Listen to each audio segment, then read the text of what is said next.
North Dakota High School state tournaments continue on this week with boys Class B state golf getting underway this afternoon at Oxbow Country Club. The action pushed back to give the course the chance to shed just a bit of the rain acquired over the previous 24 hours, but the wind, it remained in full force, giving these golfers plenty of tough conditions to play through today. Hankinson Lidgerwood's Parker Hubrick with the money putt here. He shot 16 over to sit tied for 24th after day one.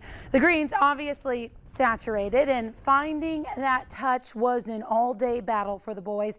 Our Redeemers Zach Hendrickson gets a little held up on this one. He shoots 13 over to sit tied at 17th. Edgley Combs Joseph Kramlik sets himself up on the green from his approach here on 10. A long putt, and he puts himself in a great spot, a two putt for par. He finishes the round 12 up and tied in 15th on this one. Over on 15, North Borders TJ Cosley sinks his putt for par, one of his 7 through the round. He sits 11 over as it stands. Glenburn competing well as a team today. Lots of help from the Andersons. Luke Anderson here with an uphill putt. He'll tap this one in no problem from where it lies. He's 8 over par and tied for 6th heading into the final day of competition. Jordan Anderson is in a two-way tie for 3rd, sinks his par putt and finishes the day with a 76, 4 over. Glenburn as a team in 6th place. Sitting between the Andersons in 5th, Northern Cass's Aiden Hall on the approach here on 15 sets himself up real nicely. He's 7 over and in sole possession of 5th place today. A look at the leaderboard as it stands right now. Champ Heddick from Beulah in first, shooting even par at 72. Kindred and Central Cass claiming plenty of spots on that leaderboard as well today. And that shows up in the team standings. The Vikings currently in first with a 25-stroke lead on the Squirrels, who currently sit in 2nd place. Oak Grove, Grafton, and Beulah rounding out the top 5. Second and final round is tomorrow from Oxbow Country Club.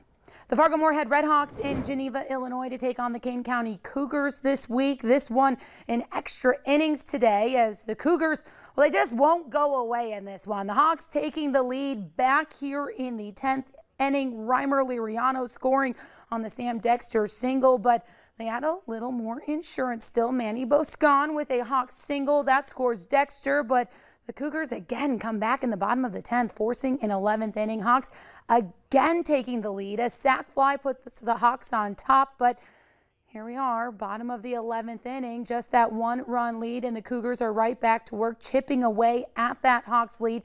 2 on here, and it's a walk-off win for the Cougars as the Redhawks have a 9-game winning streak snapped. That's that bottom of the 11th. I was just going to repeat myself in case you didn't see it, that walk-off win for the Cougars. Max Kepler had 3 hits and drove in 3 runs to help the Minnesota Twins to an 8-2 win over the Detroit Tigers in the first game of today's doubleheader. Devin Smeltzer picking up the win in his 6 2/3 innings. A different scenario in game 2. Jonathan Scope homered and drove in 4 runs as the Tigers beat the Twins 4-0 to split a doubleheader. Honestly, you could just say Scope beat the Twins 4-0. He did all the work there. Did all the work. Red Hawk streak is over, but 9 in a row is pretty good. They're in a good spot. 9 is pretty good, and all that means is you just get to start another one tomorrow, right? It's true. There you go. Thanks, Beth. Still to come, Nathan's back in.